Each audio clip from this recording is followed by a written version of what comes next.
नमस्कार प्रिय मित्रों, आपका स्वागत है हमारे चैनल पर। आज हम आपको एक ऐसी कथा सुनाने जा रहे हैं जिसका श्रवण करने से मनुष्य को अपार पुण्य की प्राप्ति होती है और पितरों की विशेष कृपा प्राप्त होती है।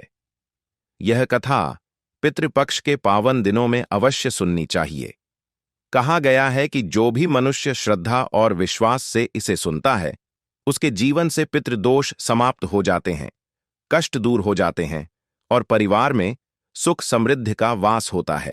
मित्रों, एक समय की बात है। पक्षीराज गरुड़ विनम्र भाव से भगवान श्री कृष्ण के समीप पहुंचे। उन्होंने प्रणाम करके निवेदन किया, हे प्रभु, पितृपक्ष में किए जाने वाले कर्मों का क्या महत्व है? मनुष्य यदि अपने पूर्वजों की पूजा करता है तो उसे कौन कौन से फल मिलते हैं? और यदि कोई पितरों की शांति के लिए उचित उपाय करना चाहे तो उसे किस विधि से करना चाहिए? भगवान श्री कृष्ण गरुड़ जी की बात सुनकर मुस्कुराए और बोले, हे गरुड़, तुम्हारा यह प्रश्न अत्यंत कल्याणकारी है। तुम्हारी जिज्ञासा केवल तुम्हारे लिए ही नहीं बल्कि समस्त मानव जाति के लिए उपयोगी है। पितरों की पूजा करने वाला मनुष्य कभी दुखों से घिरा नहीं रहता। उसके जीवन से समस्त दोष दूर हो जाते हैं और वह वंशजों सहित सुख समृद्धि प्राप्त करता है। आज मैं तुम्हें एक प्राचीन कथा सुनाता हूं जिसे सुनने मात्र से पितृ प्रसन्न होते हैं और मनुष्य को अनंत पुण्य प्राप्त होता है। तुम इसे ध्यानपूर्वक सुनो और आगे सबको सुनाओ। गरुड़ जी ने हाथ जोड़कर कहा, हे प्रभु, आपके मुख से इस पावन कथा को सुनने का सौभाग्य मुझे अवश्य दीजिए। मैं प्रतिज्ञा करता हूं कि इसे लोक कल्याण हेतु फैलाऊंगा। भगवान श्री कृष्ण बोले, बहुत समय पहले रुचि नाम के एक तपस्वी राजा थे। वे वैराग्य को धारण कर संसार से दूर हो गए थे। राजमहल, परिवार, ऐश्वर्य और भोग विलास सब कुछ छोड़कर वे वन वन भटकते रहते थे। भोजन भी वे केवल एक समय ही ग्रहण करते, वह भी निर्विकार भाव से। उनका जीवन सन्यासियों जैसा हो गया था। वे दिन रात तप और ध्यान में लीन रहते। उनके इस आचरण को देखकर उनके पितृगण अत्यंत दुखी हुए। पूर्वजों को भय हुआ कि यदि रुचि ऐसे ही अविवाहित रहकर वैराग्य में डूबे रहेंगे तो उनका वंश नष्ट हो जाएगा और पितरों का श्राद्ध तथा तर्पण भी आगे नहीं हो सकेगा। इस चिंता से व्याकुल होकर पितृगण एक दिन रुचि राशि के सामने प्रकट हुए। जब रुचि राशि ने ध्यान से आंखें खोलीं तो उन्होंने अपने समक्ष दिव्य स्वरूप वाले 4 पितृगण खड़े देखे। वे विस्मित हो उठे और आदरपूर्वक प्रणाम कर बोले, आप महान आत्माएं कौन हैं और किस कारण से मेरे समक्ष प्रकट हुई हैं? पितर बोले, वत्स, हम तुम्हारे पूर्वज हैं। तुम्हारा जीवन देखकर हम व्यथित हैं। तुम विवाह से विमुख हो गए हो, संतान का त्याग कर दिया है। किंतु जान लो, विवाह केवल सांसारिक बंधन नहीं है, यह देवताओं और पितरों की सेवा का मार्ग भी है। यदि संतान उत्पन्न नहीं होगी तो हमारे लिए तर्पण और श्राद्ध कौन करेगा? बिना संतान के वंश आगे नहीं बढ़ता और पूर्वजों को शांति नहीं मिलती।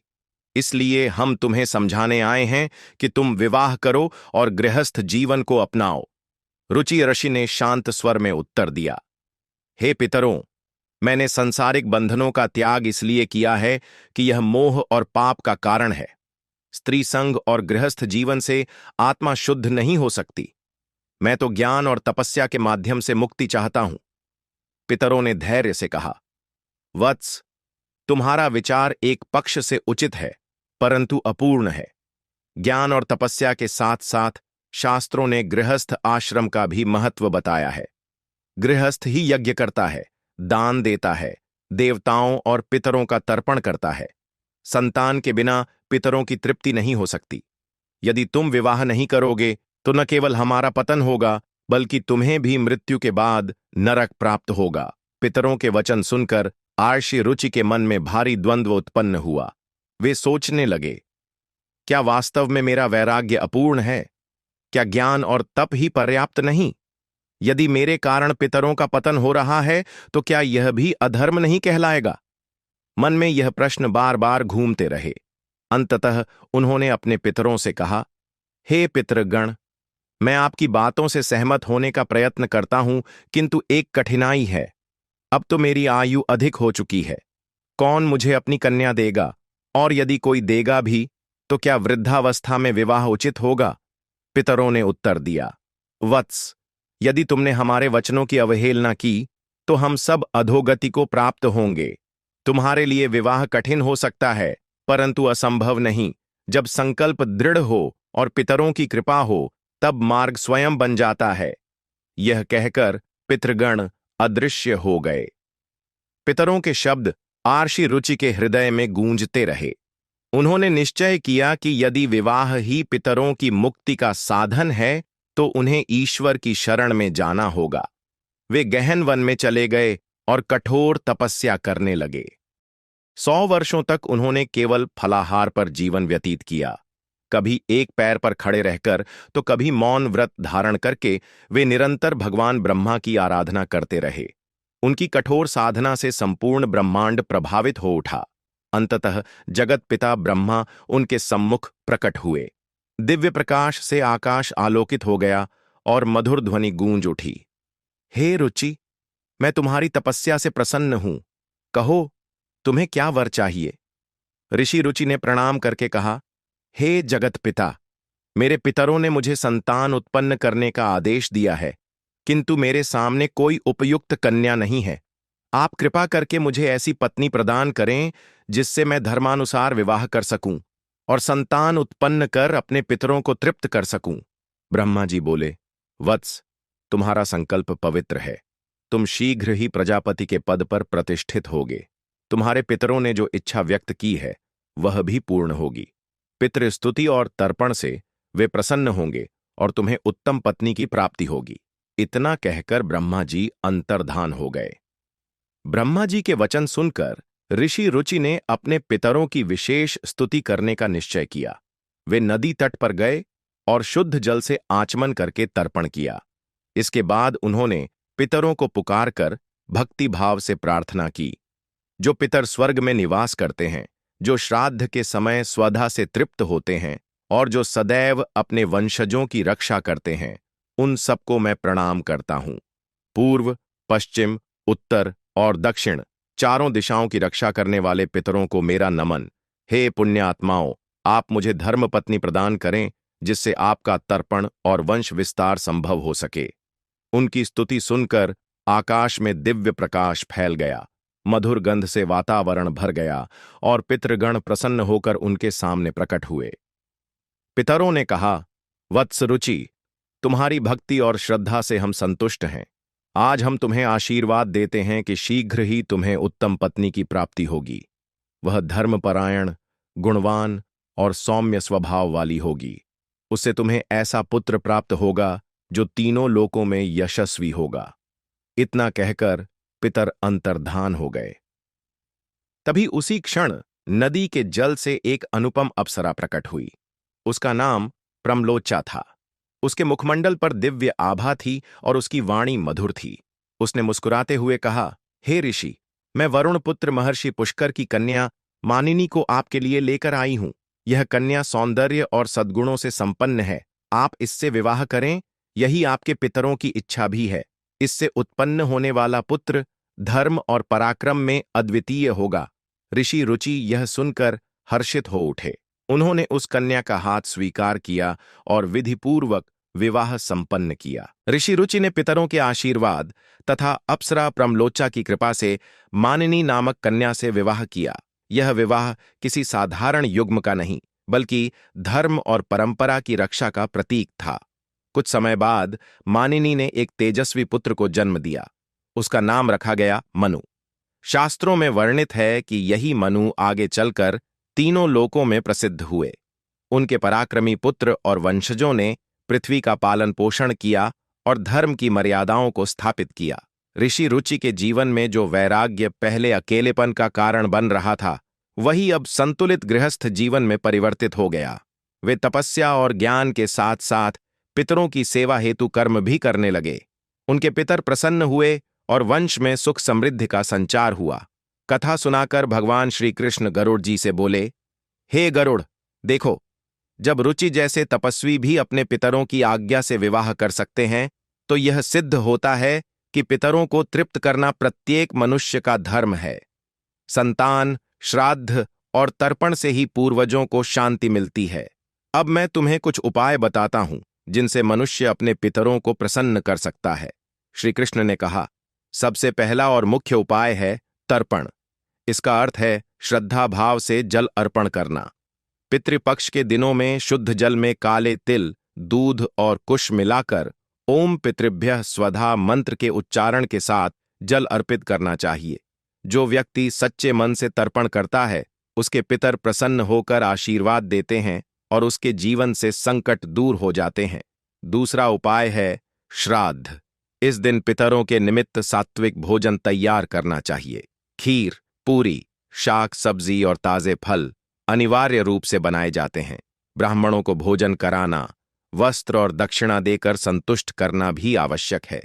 जो व्यक्ति ब्राह्मण और अतिथि को संतुष्ट करता है, उसे पितरों की कृपा सहज मिलती है। तीसरा उपाय है जीवों को अन्न देना। गाय, कुत्ते, कौवे और ब्राह्मणों को भोजन कराना विशेष फलदायक माना गया है।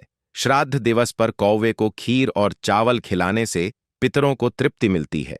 इसी प्रकार गाय को हरी घास और रोटी अर्पित करने से अपार पुण्य प्राप्त होता है। चौथा उपाय है पीपल और तुलसी की पूजा। पीपल को पितरों का निवास स्थान कहा गया है और तुलसी देवी लक्ष्मी का स्वरूप मानी जाती है।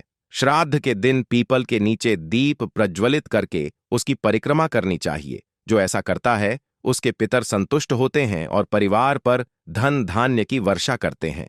पांचवां उपाय है पिंडदान।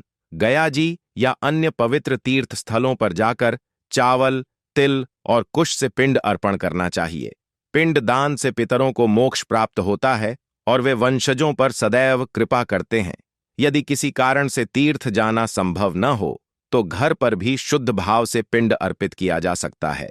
छठा उपाय है व्रत और संयम।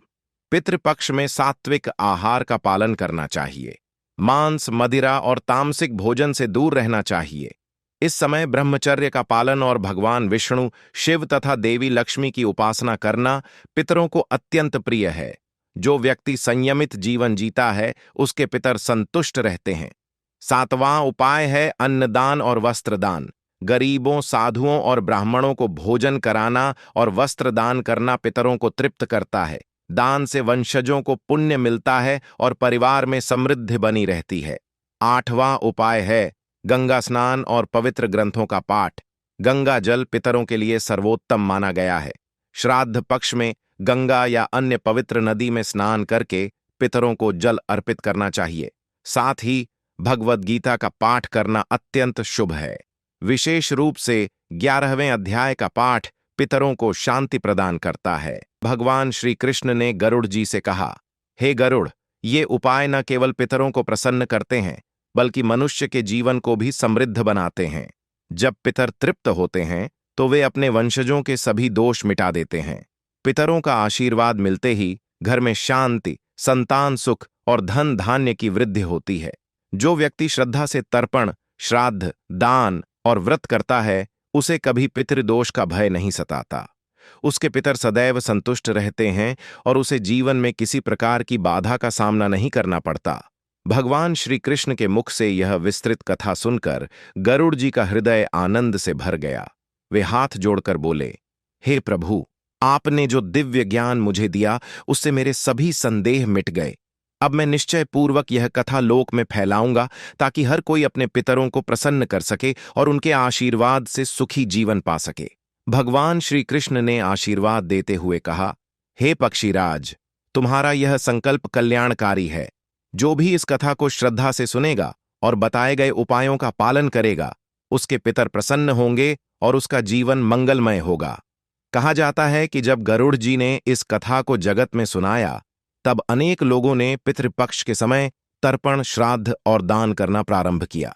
परिणाम स्वरूप उनके जीवन से दुख दोष दूर हुए और परिवार में सुख समृद्धि का संचार हुआ। इस कथा को सुनने और सुनाने से निम्नलिखित फल मिलते हैं। पितृदोष से मुक्ति, पितर संतुष्ट होकर दोषों का नाश करते हैं। संपत्ति और समृद्धि, घर में धन धान्य की वृद्धि होती है। संतान सुख, संतानहीन को संतान प्राप्त होती है। रोग निवारण, शारीरिक और मानसिक पीड़ाएं दूर होती हैं। मोक्ष का मार्ग, पितरों के आशीर्वाद से आत्मा को शांति मिलती है। श्री कृष्ण ने यह भी कहा, हे गरुड़, पितरों को प्रसन्न करने के लिए भव्य अनुष्ठानों की आवश्यकता नहीं। यदि मनुष्य सच्चे मन और श्रद्धा से जल अर्पित करे, दान दे और जीवों की सेवा करे, तो भी पितर संतुष्ट हो जाते हैं। महत्व केवल भावना का है, न कि बाहरी आडंबर का। इस प्रकार भगवान श्री कृष्ण और गरुड़ जी के संवाद से यह कथा पूर्ण होती है। जो भी मनुष्य पितृपक्ष में इस कथा का श्रवण करता है, उसे पितरों का आशीर्वाद प्राप्त होता है। श्रद्धा और विश्वास से की गई साधारण सेवा भी पूर्वजों को तृप्त करती है। पितर प्रसन्न होकर अपने वंशजों की रक्षा करते हैं और जीवन को सुखमय बनाते हैं। इसलिए मित्रों, पितृपक्ष का समय व्यर्थ न गंवाए। तर्पण, श्राद्ध, दान और भक्ति के माध्यम से अपने पितरों का स्मरण करें। यही उनका सच्चा सम्मान है और यही हमारे जीवन की समृद्धि का आधार है। तो मित्रों, इस प्रकार से गरुड़ पुराण में पितृपक्ष की कथा का वर्णन किया गया है। उम्मीद है आपको यह कथा पसंद आई होगी, तो कमेंट में जरूर बताएं। यह वीडियो अच्छा लगा तो लाइक करें और परिवार के साथ शेयर करें। साथ ही चैनल को सब्सक्राइब करें ताकि आपको ऐसी ही आध्यात्मिक जानकारी प्राप्त हो। आप सभी का धन्यवाद। जय श्री कृष्ण।